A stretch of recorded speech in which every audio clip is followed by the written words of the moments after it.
Of course.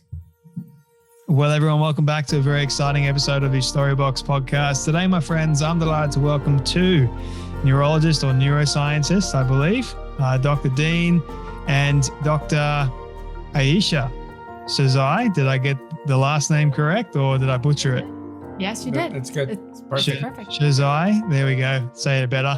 But Dean is a behavioral neurologist, neuroscientist whose entire life has been dedicated to behavioral change models at the community and population level. And Dr. Ayesha finished 2 residencies at Loma Linda University, preventive medicine and neurology as well. She holds a master's in advanced sciences from UCSD. I've got to get all these universities correct. Subsequent to completing her residency, Ayesha completed a fellowship in vascular neurology from Columbia University as well.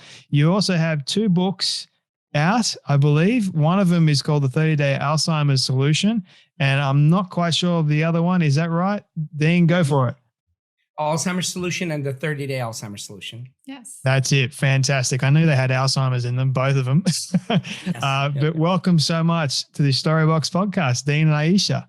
That's very kind of you to have us here. Thank you so much. We're excited.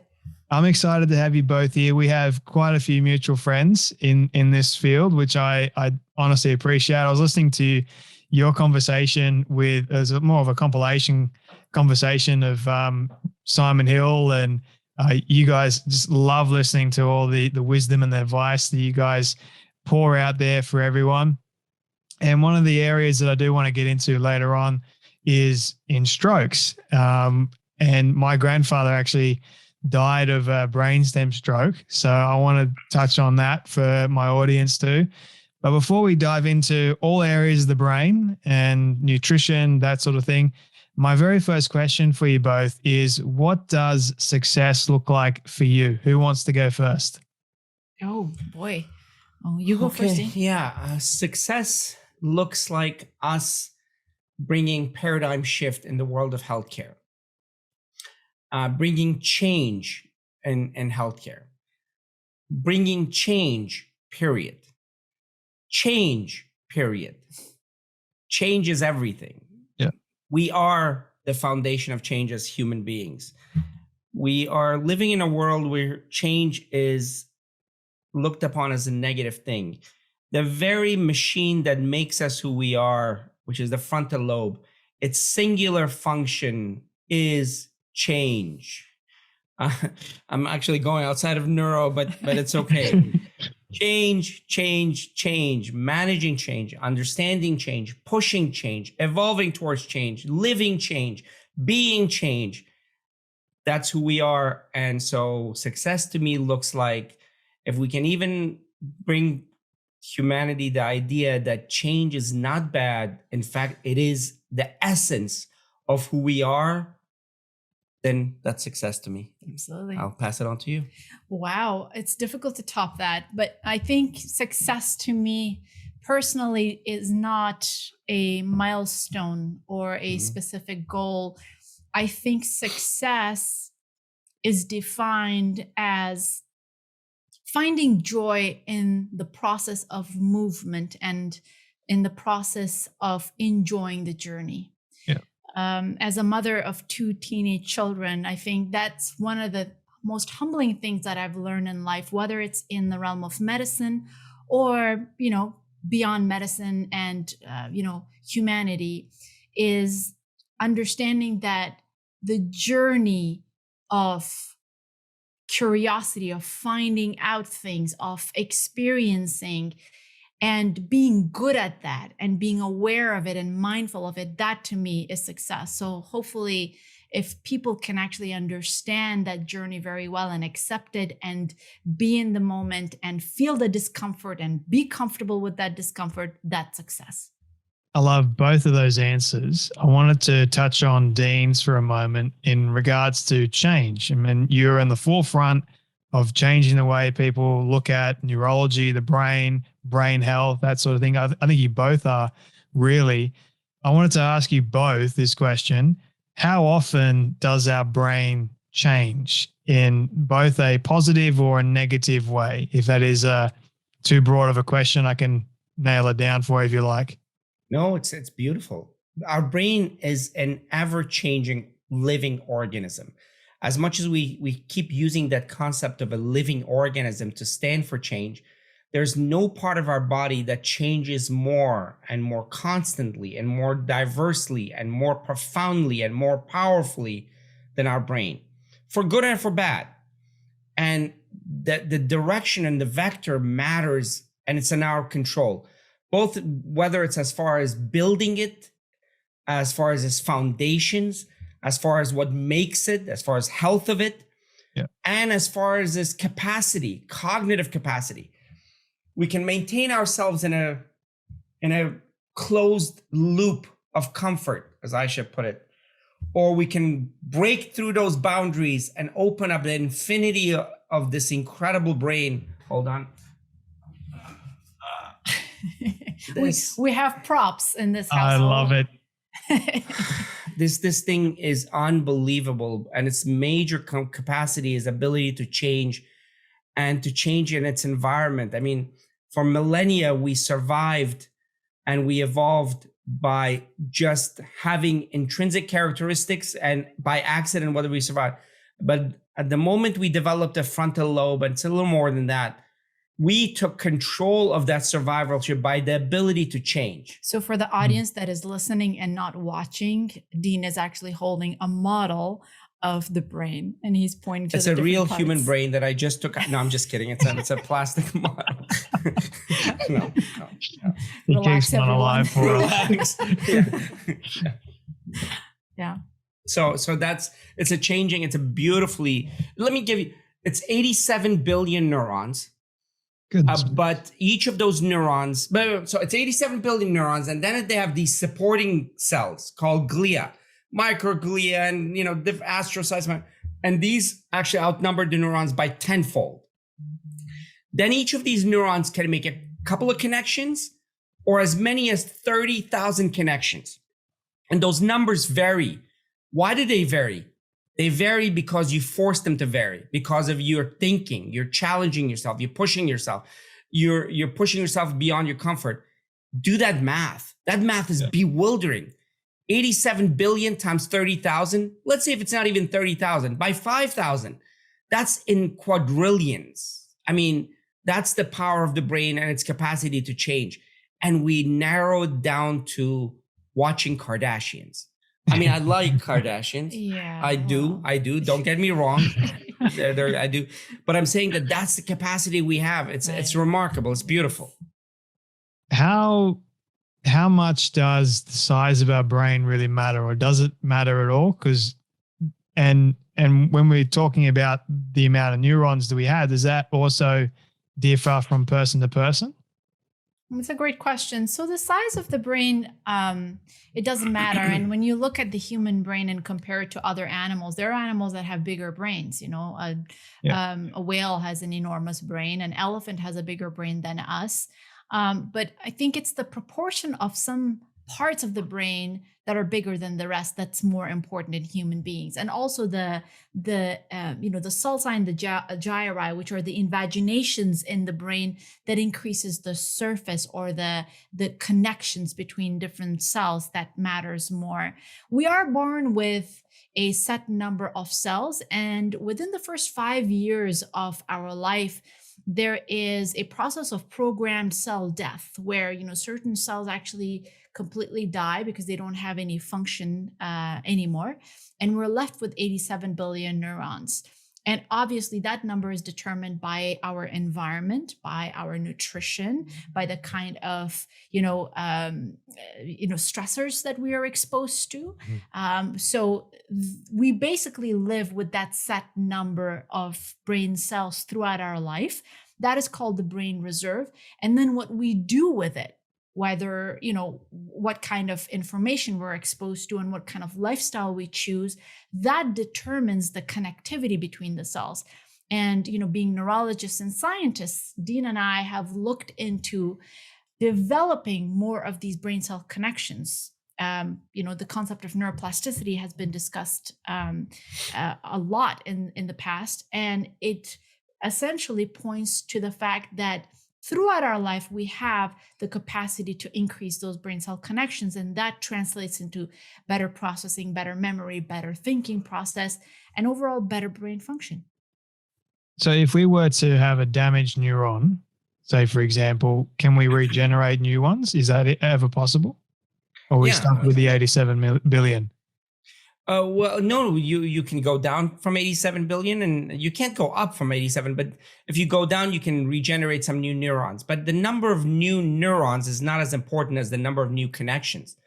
Because, I mean, if one neuron is replaced, but what if you have 10 neurons that are already there and instead of making a couple connections, they make 30,000 connections each?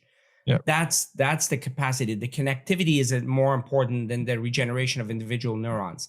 And that's tremendous power that we should all acknowledge.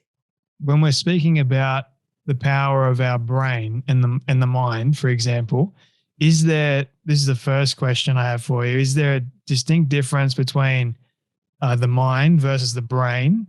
That's the first question. And the second question is, when we are talking about its power, just how powerful is it actually? Yeah.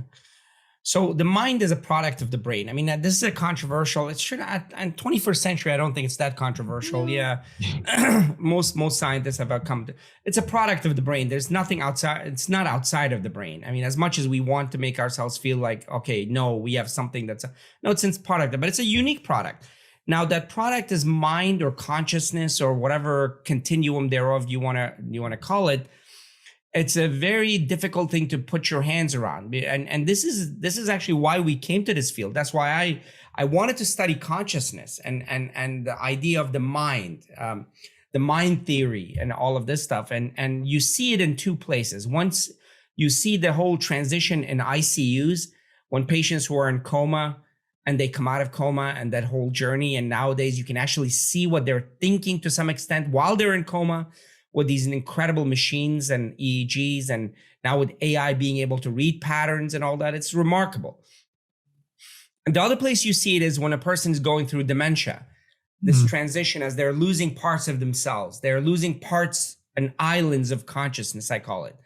As they're losing their islands of consciousness, ultimately they lose the final island, which is the island of the self. That the mind is that thing that defines yourself.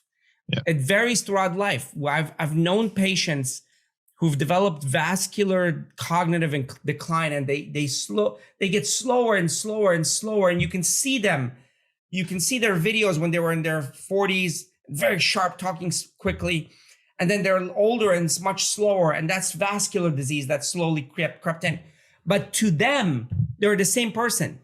Yeah, they don't feel different. Their sense of self is the same, because their sense of self is the totality of them recognizing themselves in space and across time.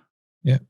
And we don't know any better than just that. And so that comes as a product of the brain, and it's not as complex and as massive as we think.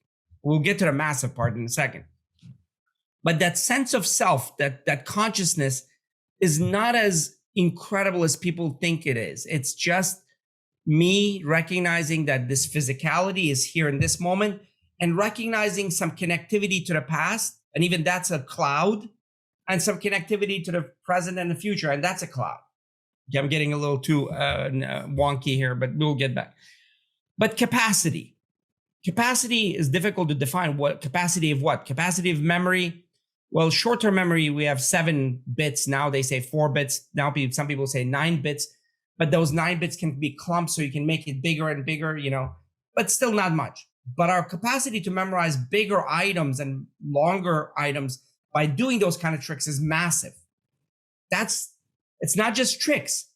It's us inculcating those capacities in our body, in our brain, so we can use it at will. For example, the number of card decks that a person memorized in a row was 56 card decks. Imagine that.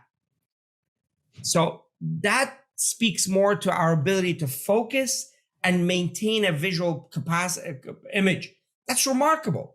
Inventions are done that way, where we hold a concept, we hold the concept at a more complex level, and then bring other things. But all of this is done in our mind, almost like a chess player who's playing 16 people blindfolded.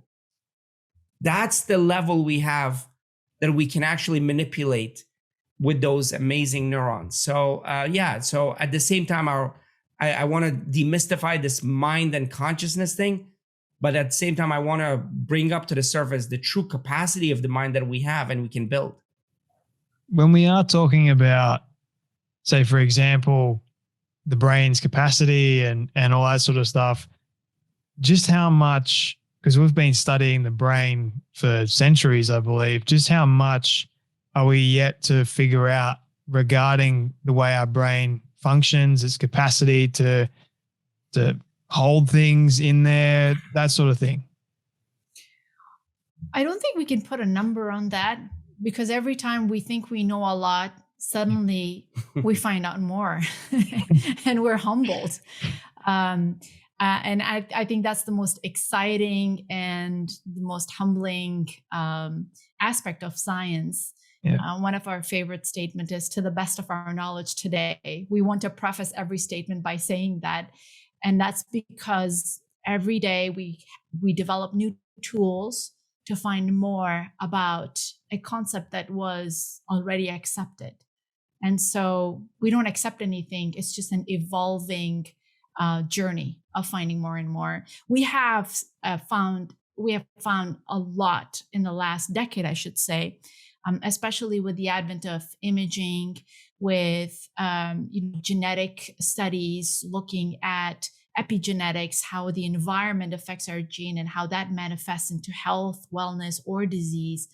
And so a lot of exciting things are happening. In the near future, we're going to be looking into how some of the diseases that were accepted to have no treatment will finally find some treatment for it. And that's not because scientists kind of stumble upon it, but because we've been able to step back and look at the bigger picture. Yeah. I think that's one of the things that is happening in the world of neuroscience, stepping back and looking at the bigger picture rather than, diving deeper and deeper into a concept that was accepted for decades. But at the same time, I mean, that's beautifully stated. That's exactly right. But at the same time, we have this incredible future ahead of us in the next 10 years, 15 years. The idea of being able to read the human mind and understand the totality of it, understanding what a person's mind is made of, basically reading the person and their totality is there. And Berkeley University and several others, what they've done is, while a person is having neurosurgery, the skull is off, they have this multi-lead, 300 plus lead EEG on the surface of the brain, and the person speaks. And the AI device, intelligence and machine learning, it actually looks at the patterns of the brain as it's speaking. Mm. So as it's speaking, it's reading the electrical activity over and over and over again. And so it recognizes the pattern of this person's brain that creates that language.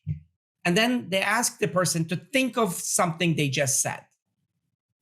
And then the person says, and the machine says, the person just thought of, not say it, thought of this. I want to go home right now.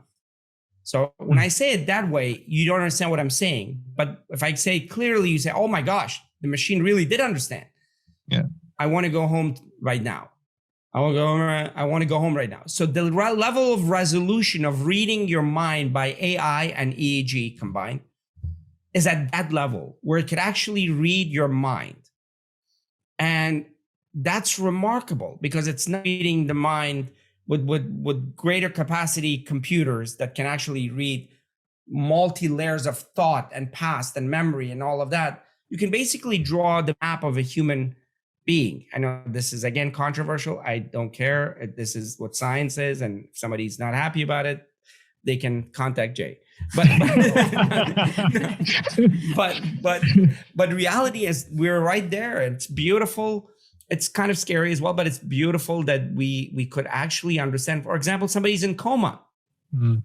My own father went through that, and we kind of thought maybe that he was awake or not. And so, well, we will be able to see what the brain is doing at that very moment. And we're interacting with coma patients. So exciting times, really exciting times. Yeah, this is all fascinating stuff. And I mean, when someone is in a coma, it's always interested me, like where their consciousness actually goes. Like they're there, but they're not really there, so to speak. Or is that Yes. right? Yeah, that's right. So, I mean, I've always envisioned, like, if someone's in a coma, hooking them up to some form of TV, and you can still like communicate with them that way, even though their bodily functions aren't really working, but their mind is, certainly. And the mind is repairing itself during that comatose process, right? Yeah, absolutely. Yeah. So it's, the mind or the brain connecting to your sensory organs, and we use our vocal cords or our body language to communicate, but being able to understand brain patterns and retrieving information from that is an exciting prospect that is not just science fiction anymore. And like Dean said earlier, a lot of great universities and scientists are working on being able to translate that and move forward. You guys are on the forefront when it comes down to research and prevention of Alzheimer's and dementia. My dad's auntie recently passed away with dementia and Alzheimer's. She was going through it for quite an extensive period of time.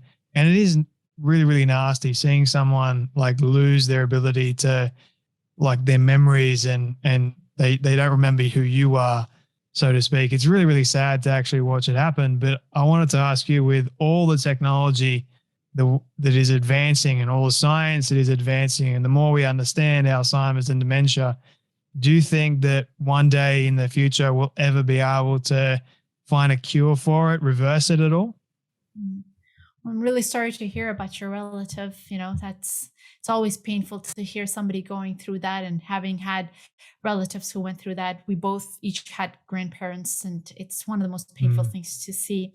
As far as treatment is concerned, yes, there is no doubt that one day we will have treatments for this devastating disease.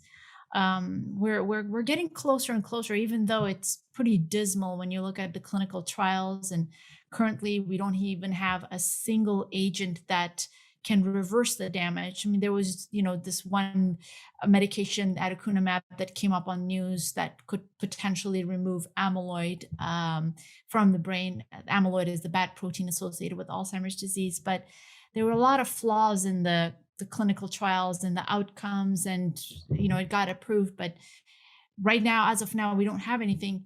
But I think we have understood the mechanism very well. We now know that it's not based on, some of the end product proteins that have been studied for decades and decades, that it's much bigger than that. Yeah. And we now know that the stage at which treatment is applied, the detection of the particular stage is critically important. So more emphasis on early detection. We've also found that it's not one process that leads to Alzheimer's disease. There are multiple pathways that one can take. It could be inflammation, it could be oxidation, it could be glucose dysregulation, or lipid or fat dysregulation. And then you have individuals who may have had head traumas, or who, for example, may have abused alcohol throughout their life, and just a general unhealthy lifestyle. So there are multiple pathways to that same disease. And just that understanding will help scientists figure out, where, at what point the treatment should be instigated, rather than, addressing it when there's really nothing left in the brain and there's been a lot of damage done already. So I'm very hopeful, and I know that there's been a lot of great work done already. And in the next, I would say 5 to 10 years, we definitely will have a treatment. Is Alzheimer's and dementia hereditary? So genetics, involvement of genetics varies for all diseases. I mean, there is no disease that doesn't have a genetic component. I mean, we're genetic beings. Even our behaviors are genetically inclined in some way or another. but the degree of influence of genes varies, right? We call that penetrance. So there are diseases that have genes that have 100% penetrance, meaning that if you have that gene, you're going to get the disease. Example of that is Huntington's disease. It's a gene that codes for a codon on chromosome number 4. And if somebody has that gene and that abnormality, no matter what they do, they're going to get the disease. That's 100% penetrant gene, a disease. And there are other diseases like that. But for a lot of diseases of aging, it's not 100% penetrance. It's a combination of genes interplaying with lifestyle, with environment, with the food you eat, or what kind of food, what kind of movement, what kind of stress, what kind of sleep, what kind of mental activity, what kind of other chemicals that are being inflicted upon you. So it's genes in combination of others. The percentage of Alzheimer's, which is a subtype of dementia is the umbrella category, the percentage of Alzheimer's that is driven by 100% penetrant genes is 3%. The rest of the other 90 to 97% are basically a combination of the influence of genes with environment.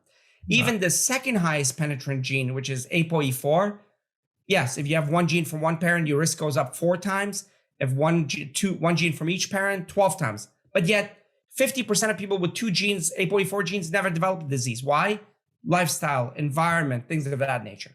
So for a lot of diseases of aging, and this is empowering, people should feel good about this.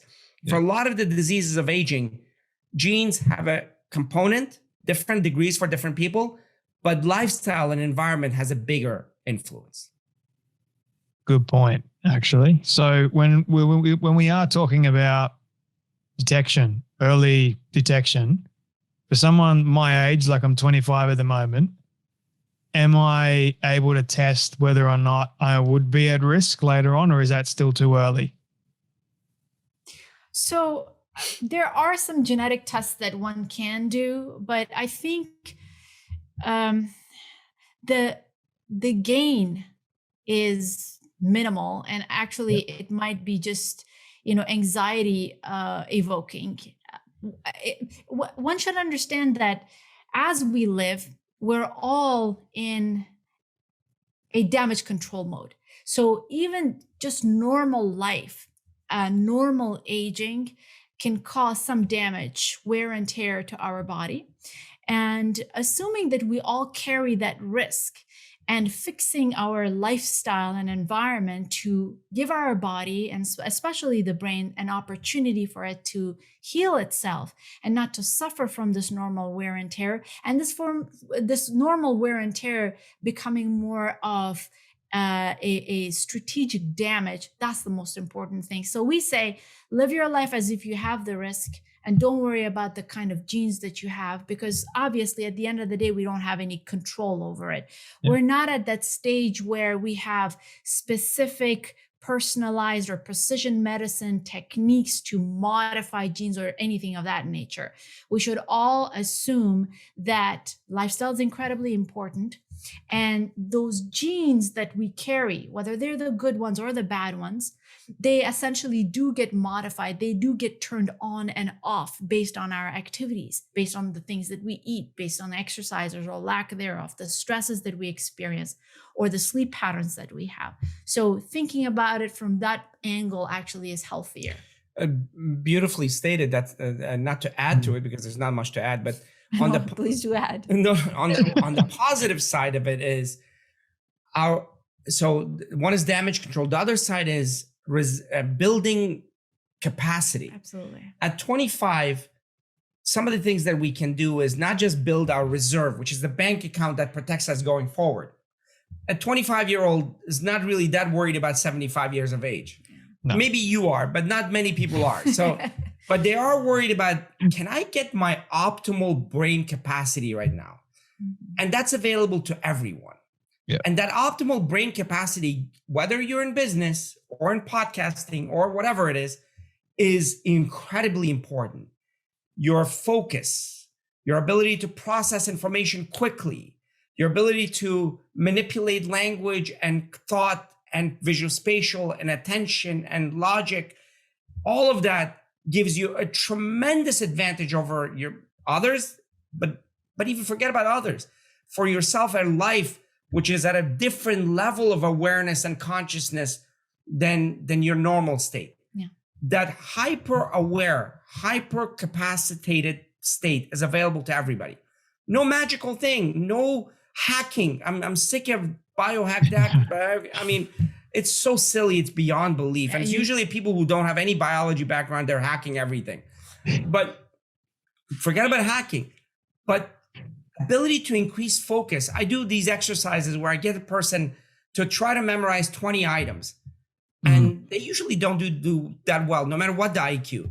Then I do a focus exercise, a particular focus exercise, one time only. Imagine if you do that multiple.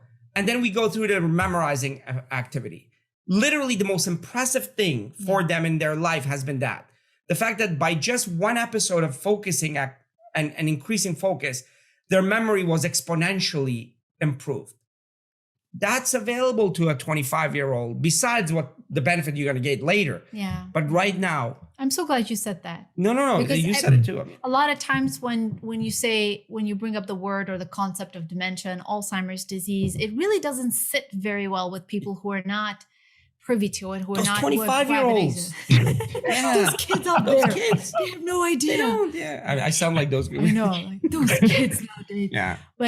But if you think about it, because it's something that I personally experienced, being a mother, being a partner, being just a community member. When you're sitting in front of someone or when you're exposed to a piece of information, you want to be present 100%. You have to, you want to make sure that you not only listen, but you also assimilate that information and contribute to it and make it your own and regurgitate it in a beautiful way. No pressure, Jay. None at all. Absolutely not. I love it.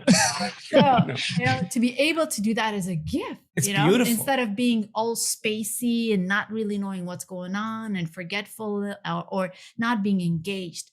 Being curious, being energetic. That's what we all want. We say that consciousness, true consciousness, is a wave. And we as humans are basically habit-driven beings, meaning that we're below the waves most of the time. We think we're aware, we're conscious, but we're below the wave. And then once in a while, we come to the surface. A lot of times pain brings us to surface. Suffering brings us to surface. Not that I'm pushing for suffering. No, but I'm saying bluntly, that was the past mechanism. A lot of times other things bring us to the surface, or attention, something that was of interest to you brings you to the surface. But to live on the surface, above the wave, and without feeling exhausted, but empowered, because this thought builds on this thought, builds on this thought, builds on. I mean, that's the beauty of living in a hyper-aware state.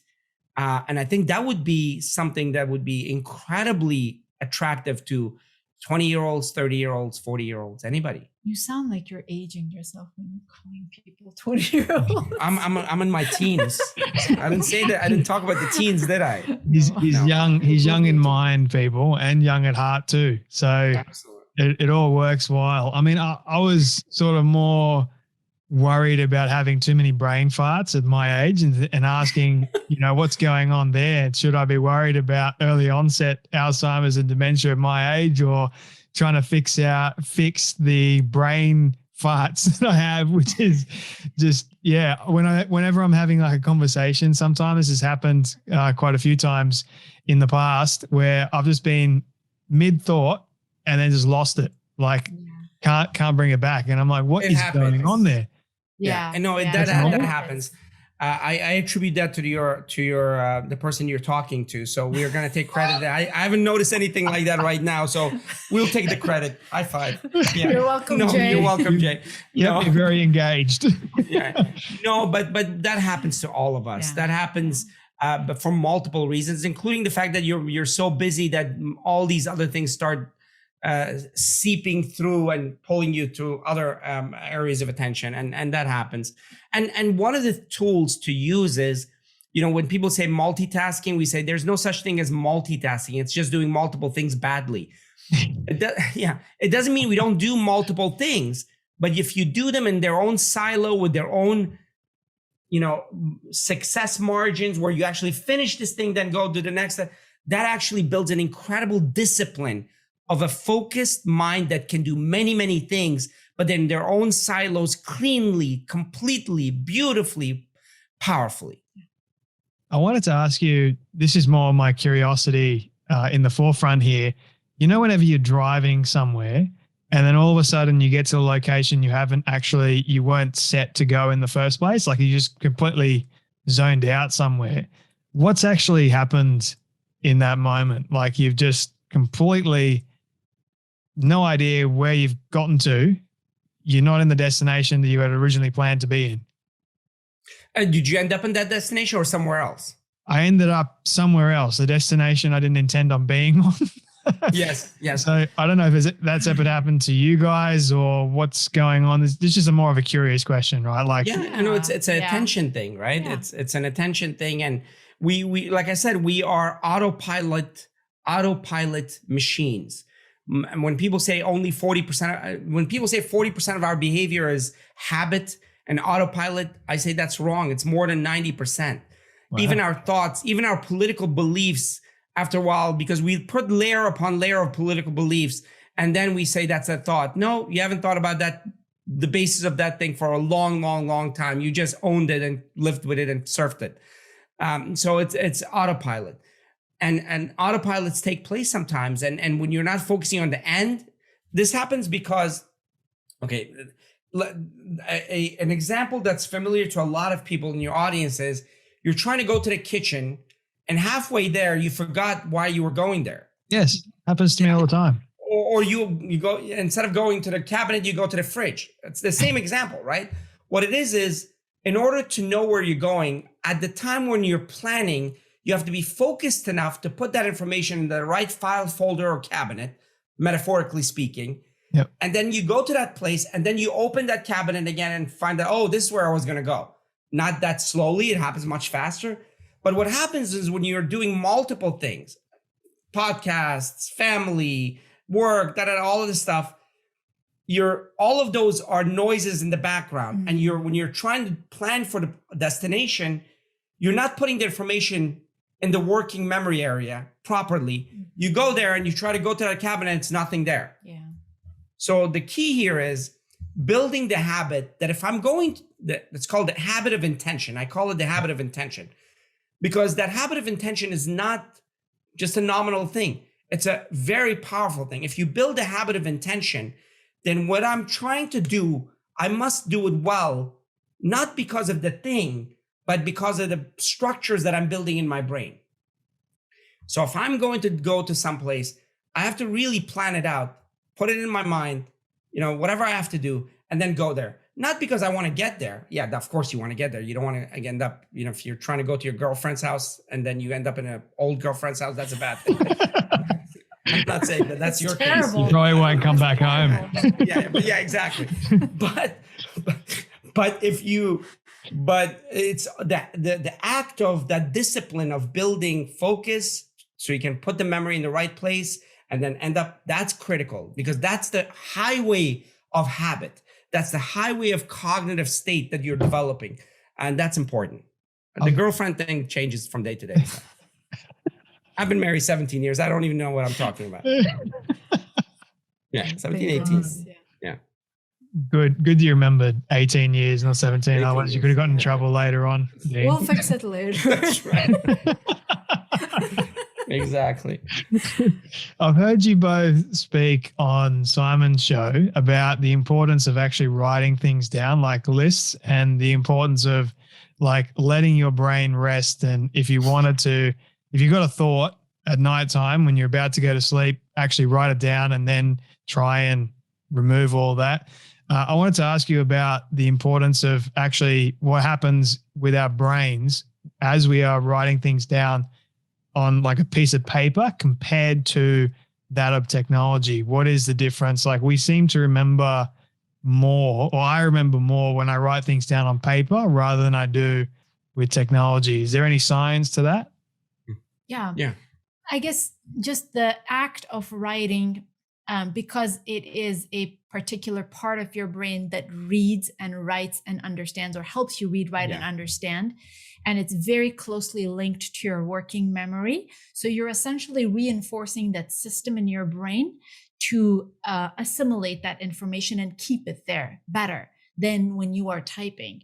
The memory, the way memory functions is fascinating. So you have, if I have to give an analogy, so you have a small little hallway before you get into the house. That little hallway is your working memory. Yep. That working memory is, the place where you kind of just gather information and everything is being, thrown at you. That working memory then is converted into short-term memory. The short-term memory is maintained if you rehearse it, if you remember it, or if you kind of force yourself to bring it up over and over again. And this short-term memory then becomes long-term memory if you're exposed to it and if you basically force yourself to retrieve it and encode it. And there's so many other steps during the day that helps you encode memory too. Your sleep is the most important time to encode memory. Your, activity levels, being physically active helps you encode memory, et cetera, et cetera. But yes, there's these couple of steps that needs to be taken. And it seems that the more sensory organs, or the more parts of your brain and your body you use to inform yourself and to absorb information, the better the retrieval mechanism is. Are you more at risk of getting a stroke if you don't have significant amount of sleep every single day? Like, even if you are a young person? Because I used to work for a lady, she ended up having a stroke, I think in her 40s or something. No, I think it was in her 30s. I could be getting that wrong. Because she was overly stressed. She didn't sleep at all. And she just didn't really have a healthy lifestyle. So all those contributing factors, you're more at risk, right? But is one more potent than the other? I guess my question is.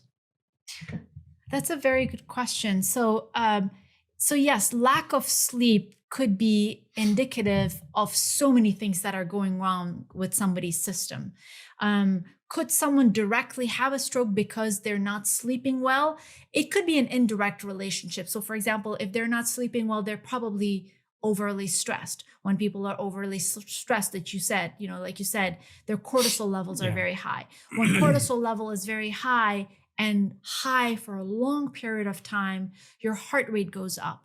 Your blood pressure goes up. Your arteries spasm and vasoconstrict more than they should. You don't have the parasympathetic nervous system activate as much as it should, which is the state of rest and digest and for your body to heal itself. Not sleeping enough increases the load of all the garbage that is created during the day in our brain, and our brain not being able to cleanse it very well. So there's structural and functional damage to the brain. So multiple things can definitely lead to stroke as well. You eat more poorly. And we know that people who don't sleep well, their satiety centers are affected, the hormones of ghrelin and others that affect satiety and fullness and hunger are affected in a way where they're eating more unhealthy. At the same time, when they sleep less, their oxygenation is affected. I mean, at so many different levels. And what that means ultimately is you have two kinds of strokes, right? You have the hemorrhagic stroke, which is about, in the United States and in the West and Australia and other places, about 13% to 15% are hemorrhagic, where there's a bleed, where the artery bursts. And then there is the ischemic, where artery closes, either because there's a clot or a spasm or closure of the artery because of atherosclerosis. And that's about 80% of all strokes. Yeah. And both of those, if your blood pressure is high for a long time, bleeds go higher. If your cortisol is high, same thing. And then what happens is when the heart rate is beating fast and and blood pressure is high, the arteries are getting damaged. And then that actually builds up the cholesterol over time. I mean, so many different ways. Sleep by itself is profoundly important, but it's not just sleep. Food is a big factor. I would say that the number one factor in our mind is food. exercise, and then sleep are three important factors. Food is incredibly important, yes, because it directly and indirectly increases the risk of stroke. And there's been studies that have looked at global outcomes of strokes and relationship with nutrition. And nutrition is something that affects the risk factors for stroke too. It affects blood pressure, cholesterol, sugar metabolism, or diabetes, metabolic syndrome, or obesity, and things of that nature too. I want to get on diet in just a moment. My grandfather actually, I told you guys before we officially started recording this, he passed away from he had 2 brainstem strokes. The first one, he ended up surviving. He was a tough son of a gun. And then what actually killed him was he ended up in a nursing home, and then he had a second brainstem stroke, which gave him eternal peace, which we're grateful for. What goes on with a brainstem stroke, and why are they so deadly in the first place? Is it more the 80% that you were talking about, the constriction, or was it a burst? Brainstem strokes are deadly. You're absolutely right, and I'm so sorry to hear that about your grandfather. And so the brainstem is the part of the brain that is in between the cerebral cortex and the brain proper and the spinal cord. It's right in between. So if you can imagine all of the connections from our brain cells being squished into that tiny little area. So every small, speck of brainstem represents a whole lot of the brain, and as an extension, our body.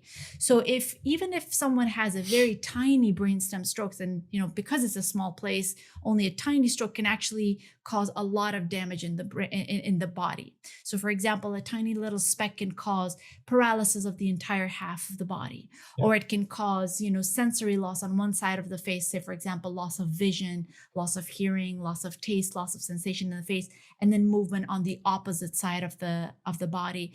And there are multiple different brainstem stroke syndromes, and they've been named after scientists and doctors who've actually revealed them and have talked about them.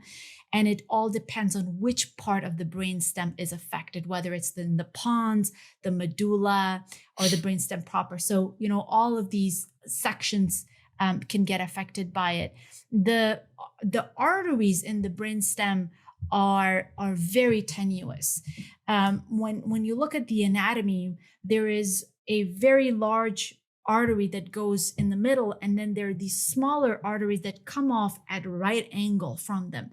And if someone has some vascular risk factors for a long period of time, that affects the inner lining of the arteries, that hardens them, or that causes inflammation at the junction of these arteries, it can collapse on itself, or it can actually create clots, or sometimes it even creates aneurysm, which is an outpouching of an arterial wall because of thinning of that wall. So there are multiple different reasons to have a stroke in the brainstem, but it is one of the most common places for people to have a stroke because of that weird anatomy of the arteries, and for the anatomy not really being beneficial when somebody has, say for example, long-term high blood pressure or cholesterol that causes damage to the inner linings of the arteries.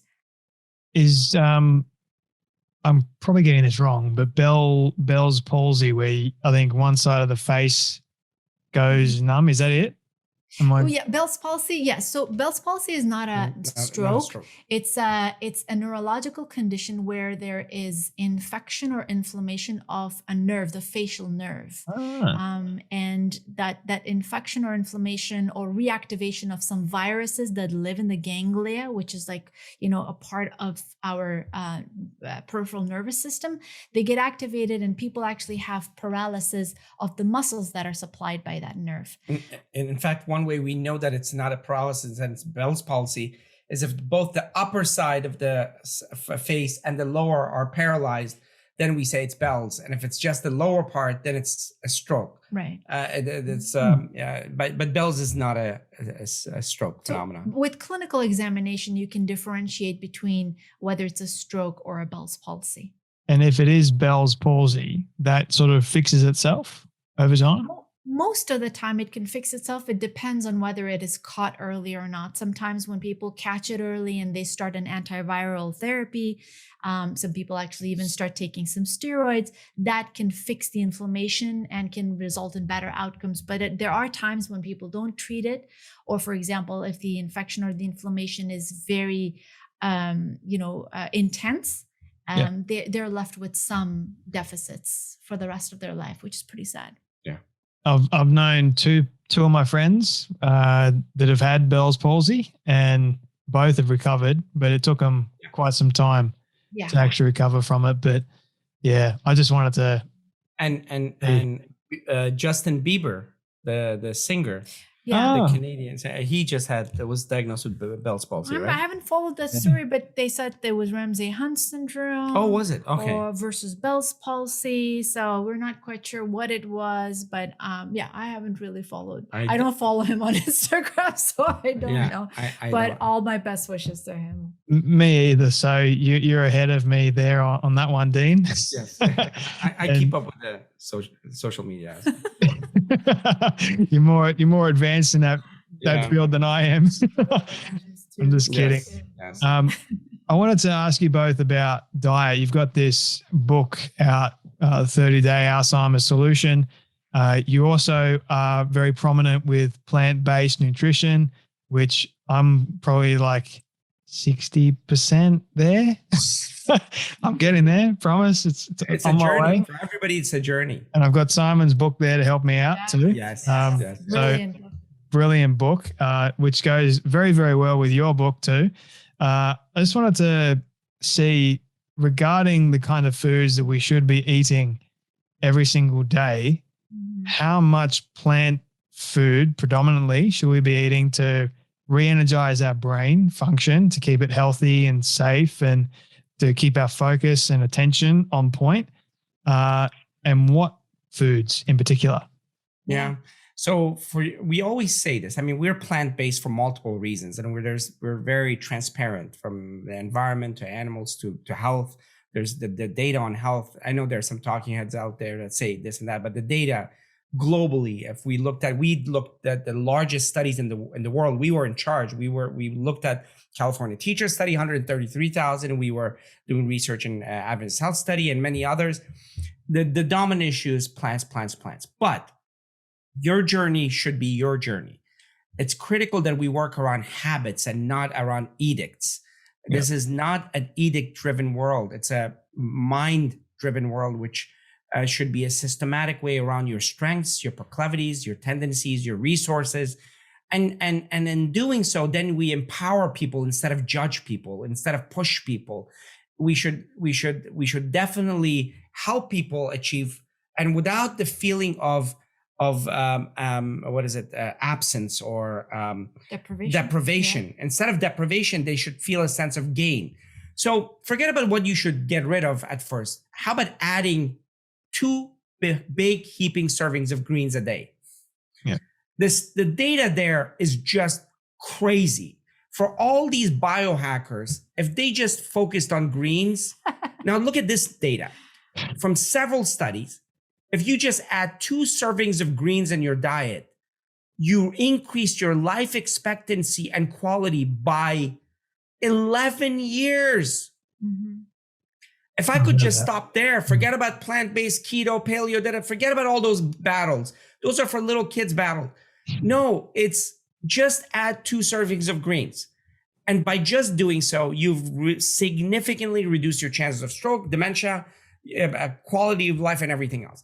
And in doing so, also, you empower yourself, because empowerment is about ability to do something, ability to repeat doing something until you've checked off that dopamine box over and over again several times, where it becomes a drive, that drives becomes behavior, that behavior becomes culture, that becomes your very being, without a contrived New Year resolution. Yeah. A fake, forced, judgmental resolution.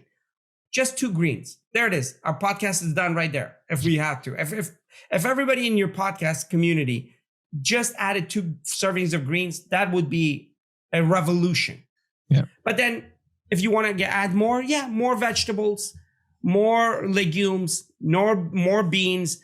Don't listen to people who are creating these weird things like lectins are poison, because it's a cool little thing, right? Oh, we heard, oh, really? There's a lectin and tomatoes are poison? Tomatoes are not poison. Beans are not only not poison, in fact, the one food that's been found consistently as the healthiest food in the healthiest places, beans. Just because some guy brought up the term lectins and used the concept of paradox, it doesn't mean it's real. There is no reality, no truth, no validation, no data to that as far as population based or even at the individual level.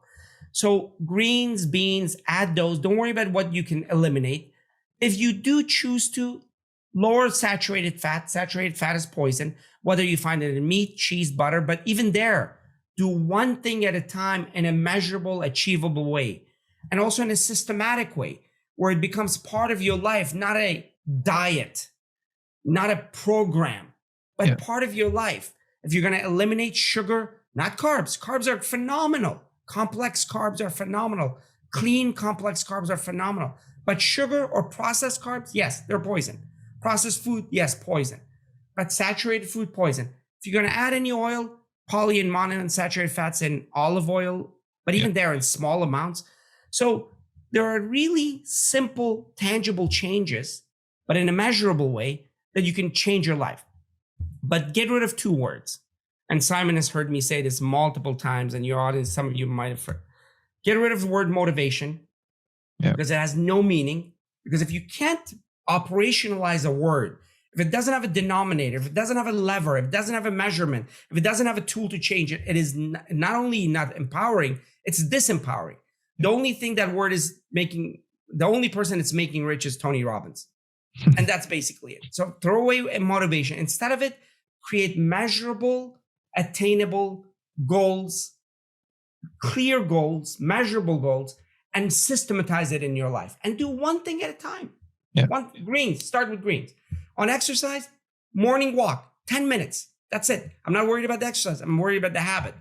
Build that into your daily routine. A morning walk, melatonin, cortisol, metabolism, mood alteration, everything is affected. Those are meaningful, tangible things.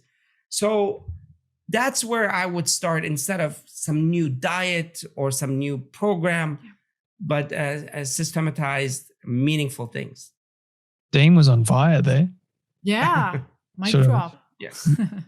Boom. I was going to say that I have what I call actually the freedom diet. I mean, it's predominantly focused in eating healthy, nutrient-rich foods as best I possibly can, with the added benefit of me choosing to eat other foods that I want to eat, not consistently, but give myself a treat every now and then, because, you know, I'm here on this earth for a short period of time, God willing, and I want to enjoy it as much as possible, and food is part of it. I don't necessarily subscribe to one particular diet, although, like I said, I'm 60%. The majority of foods that I eat would be considered plant-based, which I did that more recently, of changing it to suit my lifestyle and all that sort of stuff. I exercise regularly. And one of the things that sort of confirmed, I started doing this recently actually, and I've noticed a significant benefit to it as well. And I was listening to your episode with Simon this morning as well, and it confirmed it once again, was eating oats at night. And I was like, this is fascinating. It was sort of confirming my theory about feeling better and being able to fall asleep a little bit easier at nighttime. And because I go to bed at like 7:30 at night and I wake up at 4 a.m, wow, I noticed that I'm just like out like a light. Right away, more than what I was before. So if those people want to know about the oats, what's in oats, what other foods can help them sleep a bit better, before I ask you guys the final couple of questions?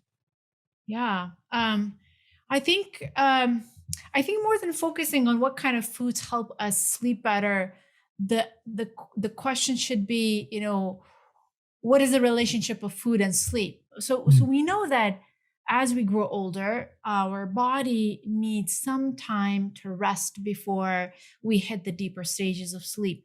And there are certain foods that when we consume them, our body just revs up and it starts metabolizing, all these different components. And it seems that foods that are high in protein or in fat, whether even if it's good fats, our pancreas and our gallbladder and our GI system has to produce a lot of enzymes and acids and bases to break them down for the body to be able to absorb it. And it's not a very good idea to subject your body to so much work right before hitting your bed. So we always say, try not to eat too close to bedtime. But if you want to eat something, make sure they're made out of complex carbohydrates, because they're like the softest, the easiest thing to digest. And your body doesn't get revved up because the sugars don't get absorbed right away into your circulation. And you're not hungry, you're not uncomfortable. And so oats or oatmeal is one of them. The fiber and the beta glycan and the complex carbohydrates, they make them almost a perfect food, which, it's like a hug for your inside and for your body to get the energy, but not to get revved up, and it doesn't affect your sleep. So, what else is in that category? Bananas are one of them. And anything that is kind of starchy and has complex carbohydrates seems to be the good ones. The bad things, obviously, I don't think that's even a discussion, is coffee, which has, a half-life of 8 hours and it lingers in your system. Spices, citrus, fatty foods, high protein foods, high sugar. Obviously high sugar foods, foods that are made of refined carbohydrates may not be a good idea right before bedtime. I feel like I can talk to you both for hours. I mean, there's so much more to unpack, but I wanted to be respectful of your time. Where can people find you and connect with you and learn more about your work before I ask you the final question? We feel the same, Jay. This was a fun conversation. Thank you for having us. We are the Brain Docs, on Instagram, on Facebook, and our website is thebraindocs.com. And we're very active in the community. One of the things that Dean and I are very passionate about is the translation of all this phenomenal information that we have about brain health. We don't want it to be lost in the echo chambers of scientific conferences anymore. So we work in the communities, and we have a not-for-profit called the Healthy Minds Initiative. And through that, we essentially disseminate information to different communities. For free.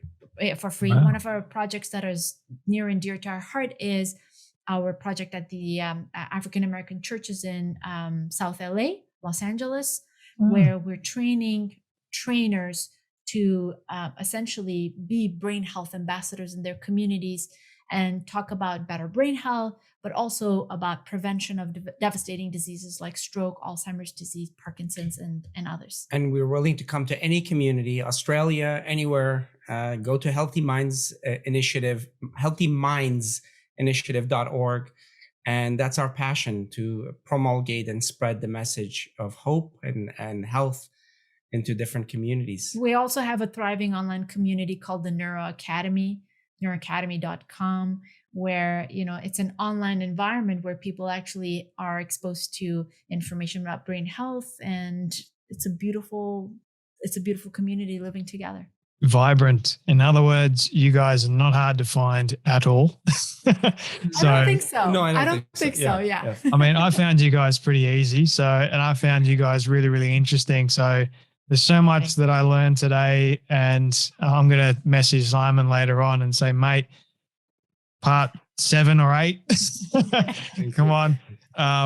He can do it. But this is my final question for you both. It is a hypothetical one, but I want you to imagine with me for a moment that you've both been able to reach the age of 100. All your friends and your family have decided to put together a film for you. These will be individual films of everything you've ever said and everything you've ever done. Don't ask me how in the world they got it all. We'll call it magic for the sake of argument. But they've been able to get it and show it to you each on your 100th birthday. What do you want that film to say and to show about your life? Who wants to go first? I'll go first. Go. I want people to see that a husband and wife, best friends, who lived fearlessly, scientifically, proactively, productively, and doing so changed the world for the better. And that's, I think, what I would want us to be seen as a new model, a complete new paradigm of existence, of hoping. That sounds a little bombastic. I'll pull it back a little. Yeah. It was good. No, Go on. Of fearless living, hoping to bring change across all races, all genders, all species. Looking at the world in a different set of eyes and a more grand, loving eyes, because we can. I hope that's the story. Darn it, I will never let you go first anymore. Okay? No, you always do better. So difficult to talk after you. No. My God, that was great.